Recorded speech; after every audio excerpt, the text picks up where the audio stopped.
भी सुरभि हैं वडोदरा से। हाँ, सबसे पहले अपनी शुरुआत करेंगे वडोदरा के फेमस सेव उसळ के साथ। बरगद जहाँ है वो धरा यानी वो जमीन, तो वडोदरा। वडोदरा। अच्छा, तो भैया नमस्कार, राम राम। आज है हमारा गुजरात के 30 दिन में से एक यानी 7वां दिन, 30 डेज ऑफ गुजरात इस सीरीज़ का।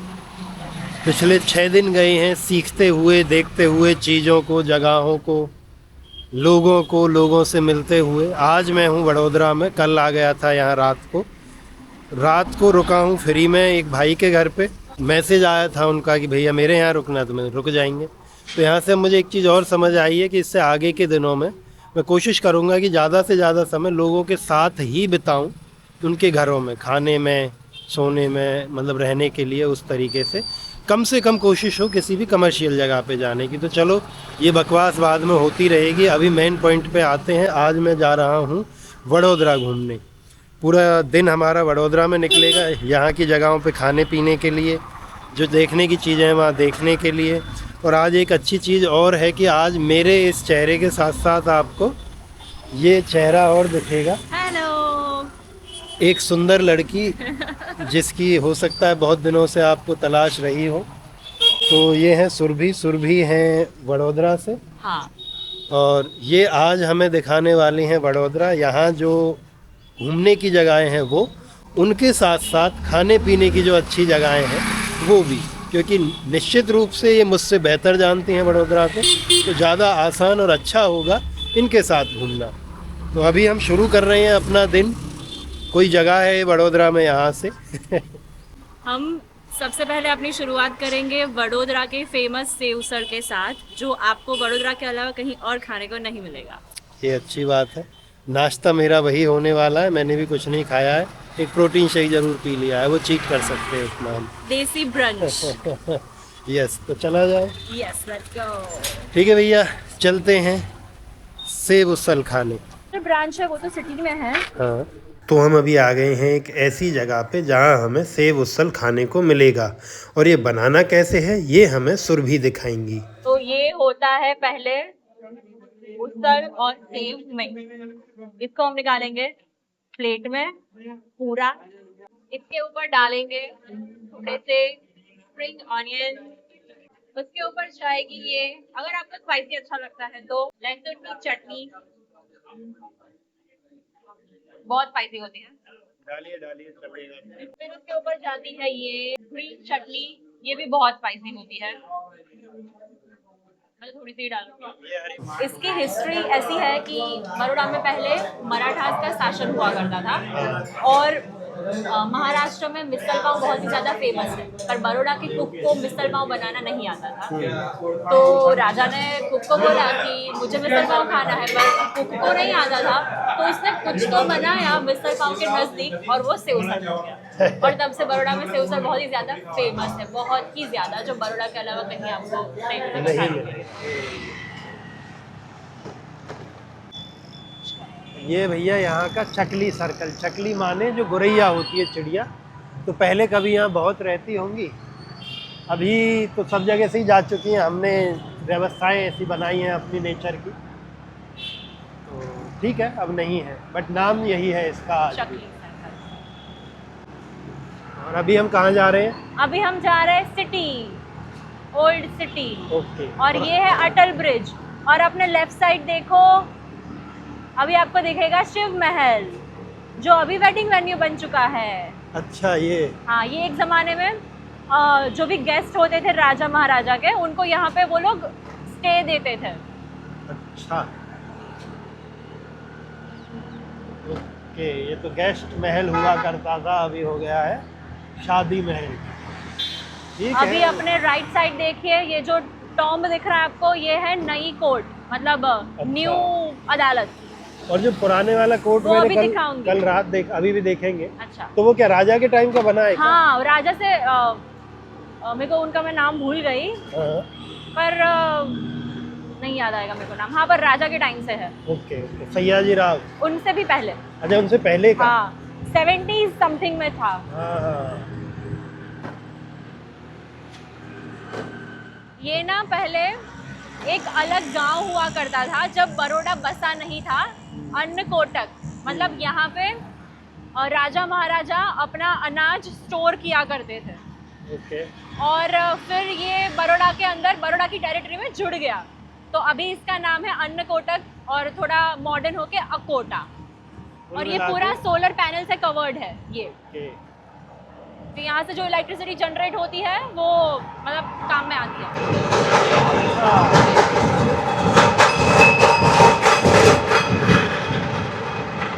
ये बड़ौदा में ना गणपति महोत्सव भी बहुत अच्छे से मनाया जाता है। तो वो ढोल ताशा और क्या बोलते हैं गांधर्व ढोल ऐसा सब नहीं होता, तो ये उनकी प्रैक्टिस थी। ओके, तो यहाँ आके क्यों कर पता नहीं। बड़ौदा को बड़ौदा तो नहीं कहते, बड़ौदा का असली नाम है वडोदरा। बड़ोदरा तो अभी जो कहते हैं वडोदरा। इसको, हाँ। और वडोदरा मतलब वड यानी बरगद का पेड़। अच्छा। तो पहले यहाँ बरगद के बहुत पेड़ हुआ करते थे, हाँ। और इसीलिए बरगद का मतलब बरगद जहाँ है वो धरा यानी वो जमीन, तो वडोदरा। अच्छा। तो वड जहाँ पे है वो धरा यानी वडोदरा। तो बिगड़ता हुआ नाम बड़ौदा, बड़ौदा हो गया। बड़ौदा, हाँ मतलब हिंदी में बड़ौदा हाँ, बोलते हैं। बड़ौदा हो गया। हाँ, और असली नाम वडोदरा है। आप अगर नोटिस करो तो वडोदरा स्टेशन पे जो सिंबल है ना, उसमें बरगद का पेड़ है। और अभी हम एंटर कर चुके हैं यहाँ के ओल्ड सिटी में, पुराने शहर में। और घूमते हुए कोशिश रहेगी कि बाइक से ही हम चलते हुए आपको ज़्यादातर चीज़ें दिखा दें, बात करते रहें, समय बचता रहेगा हमारा। अभी अपने लेफ्ट साइड देखिए, हाँ। हम आ गए हैं सुरसागर। ओके। ये एक टाइम पे बड़ौदा के बाहर का एक छोटा सा तालाब हुआ करता था। हाँ।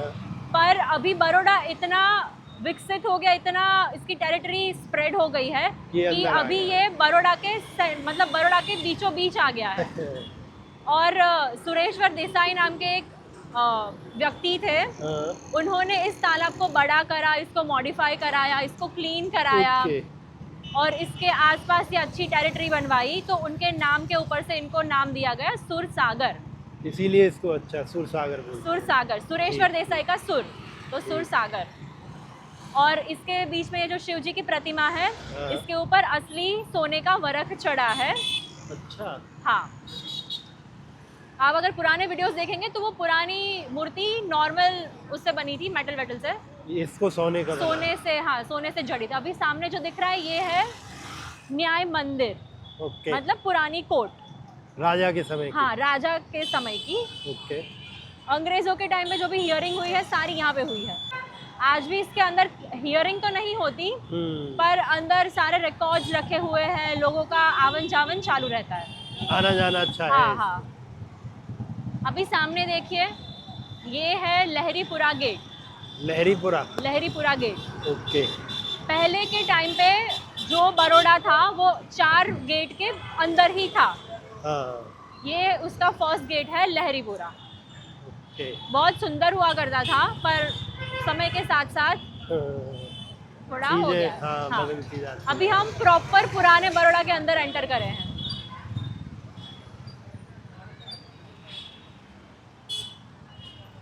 पोड़ देखनी है आपको? क्या पोड़ मैंने बोला था वो देखनी है? हाँ, निकलते हुए चलते हैं। और एक चीज़ और मैं ऐड करता हूँ भाई कि यहाँ पे क्या है, हमने भी हेलमेट नहीं लगाया हुआ है और बड़े कम ही लोग हैं जो हेलमेट लगाए दिखेंगे। वो मैंने कल भी बताया था, उस विषय में बातें हुई थी। मुझे भी लगता है कि यार शहर में ये ऑप्शनल हो सकता है कि जिसको लगता है वो लगाए, क्योंकि 20, 30, 40 की स्पीड होती है, उससे भी कम। और हाईवे पे ठीक है, हाईवे पे आप मैंडेटरी रखिए इसको। और गुजरात में वैसे भी मैंने देखा बहुत कम ही है शहरों में जहाँ लगाते हैं लोग। तो अब जहाँ ये मैंडेटरी है और जिन लोगों को लगता है लगाना चाहिए, वो कहेंगे कि नहीं यार ये तो गलत है, बिना हेलमेट के चलो ही मत। पर नहीं, मुझे लगता है कि अपनी मर्जी का सौदा है, लोग चल रहे हैं ना। मैं ये नहीं कह रहा कि मैं ये प्रमोट कर रहा हूँ, ना मैं ये कह रहा हूँ कि मैं ये डिमोट कर रहा हूँ। जो जैसा है उसको वैसा ही देखने और एक्सपीरियंस करने की कोशिश है, वही आपको दिखा रहे हैं। तो आपके विचार यहाँ पे खुले हैं, आप कह सकते हैं जो भी कहना चाहें। बाकी ये है यहाँ का पुराना बाजार, आई थिंक, है ना? हाँ हाँ, मंगल बाजार कहते हैं। मंगल बाजार इसको कहेंगे, मतलब ओल्ड सिटी प्लस मंगल बाजार। हाँ। और वही चार, क्या होता था पहले ज़्यादातर जो शहर रहे राजाओं ने जब बसाए तो चारों तरफ थोड़ा चार दीवारी बनाई, दरवाजे बनाए, कोर्ट जिनको कहते थे या फोर्ट तरीके से बनाए गए। अब वो शहर बहुत छोटे हो चुके हैं, यानी उनके आसपास बहुत बड़ी डेवलपमेंट हो चुकी है, तो वो अब दरवाजे शहर के अंदर का एक हिस्सा दिखते हैं, और बहुत से शहरों में दिखता है, आगरा में भी दिखता है और भी कई शहर हैं। ये हम आ रहे हैं अब नरसिंह जी की पोल। ओके। मतलब पहले ऐसी छोटी छोटी गलियों में लोग रहते थे। हाँ, मोहल्ला, कोट माने मोहल्ला हुआ है ना। पोल पोल कोल। पोल पी के। POL अच्छा, पोल। पोल। पोल, ये है नरसी पोल। नरसिंह जीनी पोल। नरसिंह जीनी पोल अच्छा है ना? हाँ। ऐसे रास्ता पूछते हैं। तो मतलब मोटा मोटा वही है, वही एक्सपीरियंस मिलेगा जैसे हम प्रयागराज की या बनारस की गलियों में घूमते हैं, वैसा ही कुछ। तो पुराने मोहल्ले हैं, छोटी छोटी गलियां होती ये थी उस देखिए। तरीके से। ये है नरसिंह जी का मंदिर। अच्छा। अभी तो बंद होगा। ये इस बिल्डिंग के उससे ही दिख रहा है कि ये पुरानी हो रही है ये मंदिर, और ये दीवा दांडी इसको बोलते हैं। मतलब पूरा दिए जलाते, इसके ऊपर जो बॉक्सेस अच्छा दिख रहे हैं ना। अच्छा, सब में दिया जलेगा। हाँ, सब में दिए जलेंगे। तो घुमा ये लो, हुआ दीवा डांडी। घुमा लो। हाँ, अब उतर जाएंगे, मेरे को घुमा कोशिश कर लेंगे हम। ये क्या है लाल लाल? ये कोर्ट ही है। अच्छा, कोट का हाँ, हिस्सा हाँ, है। कोर्ट का हिस्सा है। ये भी सामने वाला भी कोट का हिस्सा है, लाल रंग का। इस पे लिखा भी है डेट 1950, यानी 70-75 साल इसको हो चुके हैं बने हुए, पर लगता नहीं है कि 75 साल पुरानी बिल्डिंग है, क्योंकि तब करप्शन जैसी चीज़ कम हुआ करती होगी। आज अगर कुछ बनाया जाए तो वो 10 साल, 75 छोड़िए, 7.5 साल अच्छे से चल जाए मेंटेनेंस फ्री, तो बहुत बड़ी बात है। अभी हम जो बिल्डिंग में रहते हैं ना, वो वाली बिल्डिंग भी 1995 में बनी थी। अच्छा। और वो बड़ौदा की उस जमाने में सबसे बड़ी और सबसे ऊंची बिल्डिंग थी, मतलब 90s में। अभी तो मतलब बाहर से लैंडमार्क है, पर बाहर से उतनी सुंदर नहीं है जितनी पहले हुआ करती थी। महल नुमा आकृति की बनी हुई जो बिल्डिंग आप देख रहे हो ना, इसको 1906 में यहाँ के महाराजा सयाजी राव ने अंग्रेज आर्किटेक्ट द्वारा डिजाइन करवा करके, और मराठा, जैन, हिंदू, गुजराती हर प्रकार के आर्किटेक्चर का मिक्स बनवाया था। और सोचो किस लिए, कि अपने यहाँ के लोगों को कुछ गिफ्ट करते, तो उन गिफ्ट्स में से ये तीसरी बिल्डिंग है। और इसको उद्देश्य था मार्केट बनाने का, जो कि आज भी ये है। तो बाहर इसमें ग्रोसरी शॉप्स हैं, यानी दुकानें हैं जहाँ पे परचूने की सामान मिलता है, और अंदर इसमें सब्जी, फल एवं फूलों की मंडी है। तो पहले जब मैं इसके सामने से निकला, मुझे लगा यार कोई पुरानी बिल्डिंग है राजा महाराजाओं के समय की, पर इसको बनवाया ही उस उद्देश्य से गया। जैसे मुझे किसी ने बताया कि ये मार्केट है, तो मुझे लगा राजा ने बनाया कुछ होगा, बाद में इसको मार्केट बनवा दिया गया, पर नहीं। आज से 120 साल पहले इस बिल्डिंग को बनवाया ही इसलिए गया था कि ये मार्केट बने, यहाँ के लोगों के काम आए। 120 साल आप सोचिए, और इस प्रकार की बेहतरीन आर्किटेक्चर के साथ बनाई गई। यानी सिंपल भी बना सकते थे, पर उन्होंने आर्किटेक्चर का, आर्ट का, उसका बड़ा ध्यान रखा, तो इसको इतना बेहतर बनाया गया। आज भी यहाँ सिर्फ 1 रुपए के क्या बोलते हैं, रेंट के उस अच्छा। पे जगह दी जाती है कि आज भी आपको महीने का सिर्फ 1 ही रुपया देना है, जो भी अंदर वेंडर है वो। तो और वो भी इसीलिए ताकि इस मार्केट को क्लीन रखा जाए, और VMC वर्कर जो भी है उनको उनका पे आउट मिलता है।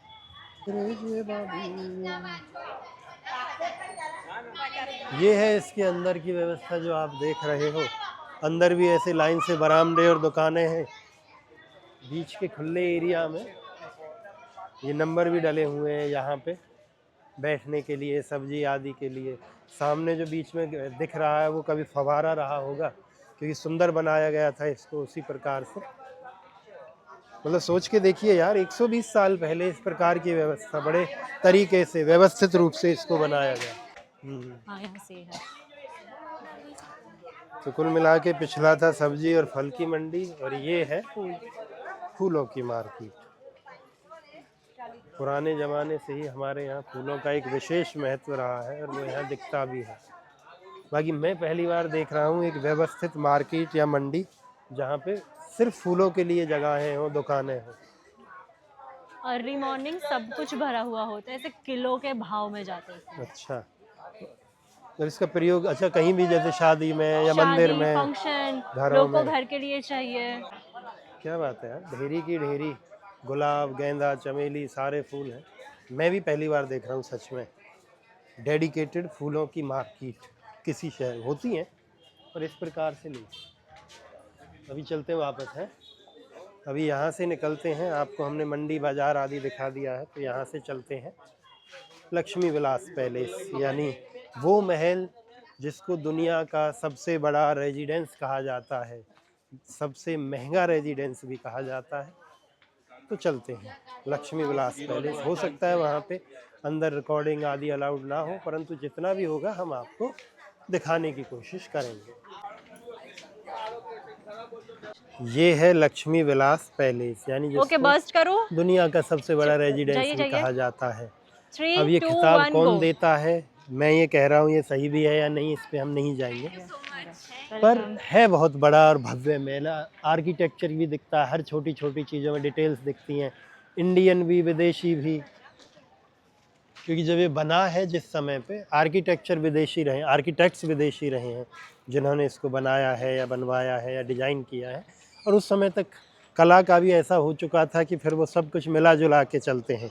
जैसे मुग़लों ने भी क्या किया, उन्होंने अलग अलग प्रकार के राजपूताना, गुजराती, जैन आदि आर्किटेक्चर्स को मिलाया, कुछ उनका अपना भी रहा होगा थोड़ा बहुत।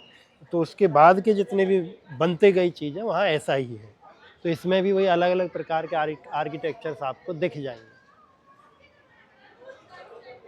और ये सुर भी अपना वीडियो बनाने में लगी है। हम चलते हैं अंदर, अभी अंदर पता नहीं है क्या है सीन, एक वीडियो फन अलाउड है फैक्ट या बताऊं? नहीं। जी बोलो। ऐसा था कि जब ये राजमहल बन गया ना, तब डायरेक्शन में कुछ तो गड़बड़ी हुई थी हेड आर्किटेक्ट से। तो जिस जगह एंट्री होनी चाहिए थी उस जगह पे एग्जिट बन गया, और जिस जगह पे एग्जिट होना चाहिए था वो एंट्री बन गई। तो हम जहाँ से आए अच्छा। ना, वो एग्जिट होना चाहिए था, पर सिटी पूरा उस साइड बस गया। हाँ। तो वो अब एंट्री है, पर वो अकॉर्डिंग टू ओके। प्लान वो एग्जिट होना चाहिए। तो वही कुल मिला के ये है लक्ष्मी विलास पैलेस। बाहर से देखने पे समझ आ रहा है कि देखो कितना बेहतरीन काम किया गया होगा कारीगरी पे, सब पे। अंदर जब हमने देखा तो फ़ोन वीडियो आदि अलाउड नहीं है। तो जो दरबार हॉल है उसमें दिखता है कि इन्फ्लुएंस अंग्रेजी आर्किटेक्चर का, कि हाँ अंग्रेजी आर्किटेक्ट ने बनाया, क्योंकि वहाँ पे जो ग्लास पेंटिंग्स हैं जो खासकर आपको चर्च में मिलेंगी वो हैं। अब एंजल बनाए गए हैं छज्जों के नीचे, उन झरोखों के नीचे, जो राजस्थानी वास्तुकला का, राजपूताना वास्तुकला का हिस्सा है। अब जो एंजल्स, जबकि भारतीय शैली में एंजल जैसा कुछ नहीं होता जिनके पंख हो, बट वो एंजलों ने साड़ी पहनी हुई है, तो उन्होंने फ्यूजन आर्ट के तरीके से बनाने की कोशिश की। बाकी ये है कि ये प्राइवेटली ओन्ड है उसी राज परिवार के द्वारा। तो 250 रुपये की टिकट लगती है महल की। उसके अलावा म्यूज़ियम में दोनों को अगर कॉम्बो लेते हैं तो 375 हमने दिए हैं एक व्यक्ति के, और वो बनता भी है, क्योंकि जब पैसा जनता का था तो ठीक है राजाओं ने मज़े लिए, अब सफाई के लिए वो 250 भी कम पड़ते होंगे। और मैंने सुना है कि शायद इसको वो रिजॉर्ट में कन्वर्ट करने वाले हैं, तो है भी ठीक, क्योंकि अभी वो 250 रुपये से क्या ही हो जाएगा, लोग आ रहे हैं देख रहे हैं। तो तब कमरे बिकते हैं 80,000 लाख रुपए एक रात के, वो ठीक भी है। ओवरऑल पैलेस अच्छा है, जगह अच्छी है, अंदर आर्मरी है, बहुत सारे हथियार वहाँ पे हैं, बट ज़्यादातर वो हैं जो कभी नहीं चले, क्योंकि जितने भी प्रिंसली स्टेट्स रहे वो थे गुलाम, प्योर गुलाम, जिन्होंने अंग्रेज़ों की या मुग़लों की गुलामी स्वीकार की और कहा कि भैया हमारा ये ताज मत छीनो, तुम जो ऐसा कहोगे हम वैसा करेंगे। तो उन्हीं प्रिंसली स्टेट्स में से ये एक है। वैसे ही ग्वालियर भी रहा, उनका जो धंधा पानी वैसे ही चलता रहा, चाहे मुग़ल आए तब भी, चाहे गोरे आए तब भी। ओवरऑल अच्छा एक्सपीरियंस है यहाँ आने का, घूमने का। बाहर इसके गोल्फ कोर्स है और शादी वादियाँ भी होती हैं, इन्होंने वेन्यू को उस तरीके से भी बनाया हुआ है, आ सकते हैं आप, ठीक है। बट अगर प्राइस टू एक्सपीरियंस रेशो देखा जाए तो बिल्कुल भी मैं नहीं कहूँगा कि अच्छा है, क्योंकि आर्कियोलॉजिकल सर्वे के अंडर जितनी भी बिल्डिंगें ऐसी आती हैं वहाँ आपको मुश्किल से 50 रुपये मैक्सिमम देने पड़ेंगे, परंतु क्योंकि वो सरकार द्वारा भी फंडेड होते हैं और ये पूरी तरह से प्राइवेट है, तो चीज़ें तय करना इनके हाथ में है। ठीक वैसे ही जैसे ग्वालियर का किला है, ग्वालियर का महल है, वहाँ पे भी वो प्राइवेट है, तो उनके भी रेट वैसे ही 250-300 रुपये के आसपास होते हैं, विजिटर चार्जेस जो भी। ओवरऑल व्यवस्था अच्छी है, ठीक है, चलते हैं आगे। तुम्हें कुछ ऐड करना है? नहीं, वी हैव सुरभि, हमारे साथ सुरभि मैं है। ऐसा बोलना तो नहीं चाहती, पर हाँ, प्राइस टू एक्सपीरियंस रेशियो उतना अच्छा नहीं था जितना हमने एक्सपेक्ट करा था। हाँ, और एक चीज़ और यार, बड़ा इरिटेटिव मैं कई बार देख चुका हूँ, इन्होंने साइन बोर्ड लगा नहीं रखे हैं और बड़े अज्ञानी से अनट्रेंड इन्होंने वर्कर रखे हैं जो सिक्योरिटी में हैं, और वो दहाड़ के लोगों को चिल्लाएंगे, भगाएंगे, जो कि कतई भी सही नहीं है। लोग एक्सपीरियंस के लिए आते हैं, इनकी डांट सुनने के लिए नहीं। तो निश्चित रूप से अगर ये वीडियो किसी सही व्यक्ति तक पहुंचती है तो शायद इस चीज़ पे एक्शन ले। तो चलते हैं फिलहाल यहाँ से आगे, म्यूजियम है, म्यूजियम देखते हैं, उसके बाद शहर की एक आध दो और हिस्टोरिकल प्लेसेस को देखते हुए आगे बढ़ेंगे। उम्मीद है आपको थोड़ा ठीक लगा होगा, क्योंकि अंदर तो मैंने ही देखा है, वर्डिक्ट में मैंने आपको बता दिया, पर हाँ, बाहर से देखने में बड़ा सुंदर दिखता है, आर्किटेक्चर सब। लेकिन ये ज़रूर है, वो कन्फ्यूजिंग आर्किटेक्चर भी है। अंदर जब आप जाएंगे तो जो आर्ट है, आर्किटेक्चर है, वो बड़ा कन्फ्यूजिंग भी लग सकता है, क्योंकि उसमें इतनी चीज़ें मिली हुई हैं, कुछ एक जैसा नहीं लगता है, बट अच्छा है। म्यूजियम इधर ही है, म्यूजियम। सीधा सीधा आगे चले। ठीक ठीक। आगे से राइट। म्यूजियम देख के भैया बाहर आ चुके हैं। अब हम म्यूजियम की आपको सच्चाई बताएं तो मुझे लगा नहीं कि मैं किसी भारतीय म्यूजियम में हूँ या भारतीय राजा के म्यूजियम में हूँ। वहाँ पर 80 से 90% चीज़ें, पेंटिंग्स, मूर्तियाँ ज़्यादातर विदेशी हैं, किसी विदेशी पेंटर के द्वारा बनाई हुई या विदेशी क्रियाकलापों को दर्शाती हुई। कोई स्विट्ज़रलैंड की, कोई फ्रांस की, कोई वहाँ के जंगलों की, कोई वहाँ की नदी की, कोई वहाँ के जनजीवन को दिखाती हुई, कोई वहाँ की ओरिजिनल्स हैं, कुछ एक वहाँ की कॉपी है। तो उससे ये भी दिखता है कि कितने ज़्यादा प्रभावित रहे राजा महाराजे हमारे वहाँ से, वहाँ के कल्चर से, वहाँ की चीज़ों से। तो ओवरऑल ये सब देखा, ठीक है। और ज़्यादातर लोग कहते हैं कि म्यूजियम बोरिंग होते हैं, लगते हैं उन्हें। मेरा थोड़ा है इंटरेस्ट फिर भी चीज़ों को देखने का, क्योंकि मैं खुद ही बोरिंग हूँ, तो मुझसे ज़्यादा क्या बोरिंग होगा। तो आपको कुछ बताना है, क्या देखा, क्या समझ आया? हमने देखा तो बहुत कुछ, पर हमको समझ में आधी चीज़ नहीं आई, तो हमने सिर्फ अंदर जाके वॉइस ओवर ही करे, बहुत अच्छी अच्छी कमेंट्री करी, और फिर हम वापस आ गए। और हमें अभी दुख रही है कमर, और हम थक गए हैं। थोड़ी देर अभी हम में कुछ इंटरेस्टिंग करेंगे, वो क्या करेंगे वो हमें नहीं पता, पर हम कुछ करेंगे। ओके, तो ठीक है भैया, कुछ किया जाए, देखते हैं। यहाँ से बढ़ते कुल मिला के आगे।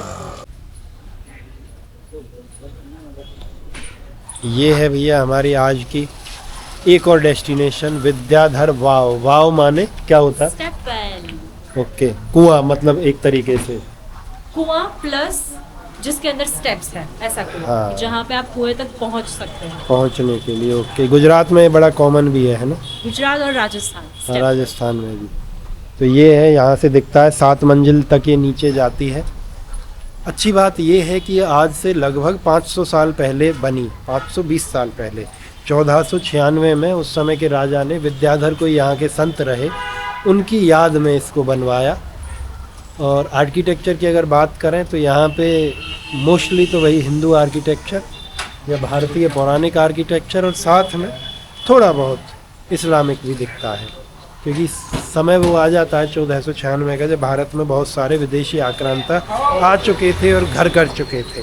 मोहम्मद गौरी गजनबी के बाद की ये चीज़ें हैं। स्टेप वेल ना बहुत टाइम पहले तक ऐसे माता जी का वास माना जाता था, कि यहाँ पे गॉडेसेस रहती है, ऐसा। अच्छा। मतलब अभी के टाइम में तो महज ये एक फोटोशूट प्लेस ही है, हाँ, बट उस टाइम पे हवन भवन, हम यहाँ नीचे जाएंगे तो नोटिस भी करेंगे कि माता जी के मूर्ति और फोटोज, फिर मतलब- कुमकुम वो सब लगा हुआ होगा, बीच में एक वो हवन का कुंड भी होगा। पर वही, ये प्रैक्टिस अब फॉलो नहीं होती उतनी, पर उस टाइम पे ऐसा बोलते थे कि गॉडेसेस का वास होता है, पवित्र सारी जगह step मानी में। जाती थी इसको। ये बढ़िया लग रहा है, यहाँ से देखो सामने भाई व्यू पूरा वहाँ तक। इसके बाद एक पत्तन में भी है जो बड़ी फेमस है, वो वाव, रानी की वाव बोलते हैं, पाटन, हाँ, पाटन। अच्छा, पत्तन हमने पढ़ा है उसे, रानी नी वाव, ये गुजराती में कहेंगे रानी नी वाव। रानी नी वाव। नीचे तक आते आते भाई देखो थोड़ा अंधेरा हो जाता है जब लास्ट तल तक हम जाएंगे। आते हैं भाई, आते हैं, चिंता मत करो। तो यहाँ पे ये है मेन वेल, जो है वेल का एरिया हुआ। पीछे देवी का मंदिर, माता की जगह बनाई हुई है। मोस्टली अनमैनेज्ड है, समय के साथ चीज़ें वैसी हो जाती हैं। तो ये भैया मेनली स्टेप वेल यहाँ का विद्याधर बाव। फिलहाल चलते हैं यहाँ से ऊपर। देखने में स्ट्रक्चर आज के समय बड़े अद्भुत लगते हैं, क्योंकि ये जो क्रिस क्रॉस एंड स्टेप्स ये सारे दिखाए गए हैं, थोड़ा अच्छा मज़ेदार लगता है। बड़ी शांति से मैं वीडियो बना रहा हूँ। तो अब यहाँ से चलते हैं आगे। लास्ट अपना स्टेप होगा कि जहाँ एक मंदिर है, क्या नाम है, विश्वामित्र नदी के किनारे। हाँ, कामनाथ महादेव मंदिर। ओके, और वहाँ शंकर भगवान का मंदिर है। कामनाथ मतलब काम मतलब आपकी इच्छा। ओके, आपकी सॉरी। सभी इच्छा पूरे करने वाले महादेव वो है कामनाथ महादेव। हम हाँ। वहाँ जाएंगे। तो वहाँ जा कर के अभी चलते हैं। और मैंने सुना है कि इन्होंने ही बताया, सुरभि ने, कि वहाँ पे मगरमच्छ भी दिख जाते हैं, दिख सकते हैं। तो चलिए अब यहाँ से सीधा वहाँ चलते हैं। उसके बाद आज मैंने रखा है यहाँ एक मीटअप, क्योंकि बहुत लोगों के मैसेजेस थे कि भैया मिलना है, तो मैं चलिए मिल लेंगे। तो अब शाम को 6 बजे वो है। कुल मिला के इतना है आज का हमारा दिन। वहाँ से निकल के सीधे हम आ गए हैं कामनाथ महादेव मंदिर। ये रहा, बहुत पुराना है, देखने में लग रहा है। तो हमने सोचा कि चलो पहले पीछे चलते हैं, कि हो सकता है मगरमच्छ दिख जाए। अनएक्सपेक्टेड है, नदी में होते हैं, ठीक है। और जैसे ही हमारे बिल्कुल सामने, वो बिल्कुल बीचों बीच नदी के दिखा, मैं तो आराम से तैर रहा, और अच्छे खासे साइज का है। एग्जैक्ट मेरी उंगली के सामने में दिख रहा होगा आपको। मेरे कमाल है। फिर तो मुझे समझ आ गया कि इन झाड़ियों में निश्चित रूप से हो सकता है कुछ भी, कि नीचे बहुत सेफ नहीं है जाना। इन्होंने बताया था कि यहाँ पे ज़्यादातर मगरमच्छ ऐसा होता है कि बारिश के समय में जब नदी उफान पे आती है, क्योंकि इन लोगों ने नाला बना दिया है, तो घरों में भी चले जाते हैं ना। घर, रोड, ऐसे रोड पे आपको मगर वॉक करते भी दिख सकते हैं बारिश के समय। हाँ, आफ्टर ऐसे ये फ्लड की सिचुएशन थोड़ी डाउन हो जाए तो मगर आपको दिखते हैं रोड पे वॉक करते। पर अच्छा है भाई, बहुत इजीली। क्योंकि मुझे याद है मैंने इससे पहले मगरमच्छ जो देखा है वो सुंदरबन में देखा है। वो था मासिव साइज का, मतलब वो तो था कम से कम 30 फीट के आसपास का, बहुत बड़ा। ये वाला इतना बड़ा नहीं है, मतलब ये होगा ऑलमोस्ट 10 फीट के आसपास। पर फिर भी इतना सिंपली आप जाओ, उतर के जाओ, कैसे ही देख लो, लड़ लो, सब कुछ उपलब्ध है यहाँ पे। इसको कहते हैं विश्वामित्र नदी, और आज के समय में कन्वर्टेड टू नाला बाई मॉडर्न पीपल, यानी आज के समय में हमने इसको नाले तक पहुँचा दिया है, या यहाँ के लोगों ने कहे, या यहाँ के नेताओं ने कहे। मेन बात ये है कि बड़ी शांति से खड़े हैं। हमने आए हुए हमें 5 मिनट 10 मिनट नहीं हुए, हमने इतनी देर में एक अच्छा खासा मगरमच्छ और एक कछुआ, 2 देखे हैं। यानी इतनी वाइल्ड लाइफ सहेजे हुए ये जगह है। और उसके बीच में हम देख रहे हैं कूड़े की थैलियाँ, फूल मालाएँ, प्लास्टिक, वो तैरता हुआ जा रहा है। अरे तुम हज़ारों करोड़ खाना है, खा लो, ठीक है, इनके नाम पे, पर बस इतना कर दो कि ये साफ़ रहें। नहीं चाहिए पक्के घाट। उधर अच्छे खासे बाज, चील वो उड़ रहे हैं। यानी इतनी बेहतरीन तरीके से कोई जगह वाइल्ड लाइफ को सहेजे हुए है, जो कि बड़ा मुश्किल होता जा रहा है आज के समय में।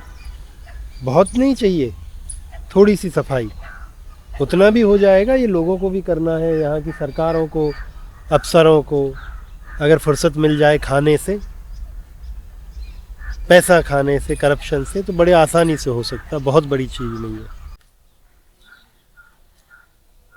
इस कामनाथ महादेव मंदिर की एक खासियत ये है कि ये है मंदिर का परिसर, फर्स्ट फ्लोर, और जो शिवलिंग है वो गर्भगृह जो है वो बेसमेंट में है, यानी एक फ्लोर नीचे जा कर के है।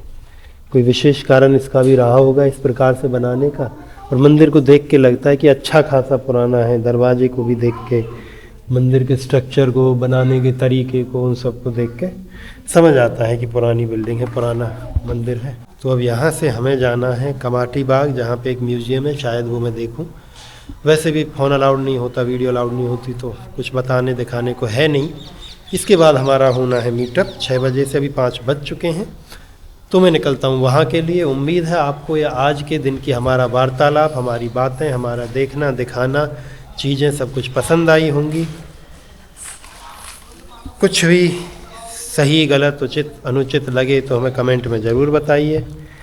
और जो कंट्रीब्यूशन सुरभि ने दिया है पूरे, आपको अच्छा लगा हो तो आपको कमेंट में बताना पड़ेगा आपको कितना अच्छा लगा। हाँ, क्योंकि पूरे दिन का प्लानिंग, कैसे जाना है, कहाँ जाना है, सब कुछ इनके हाथ में था, इन्होंने ही किया है।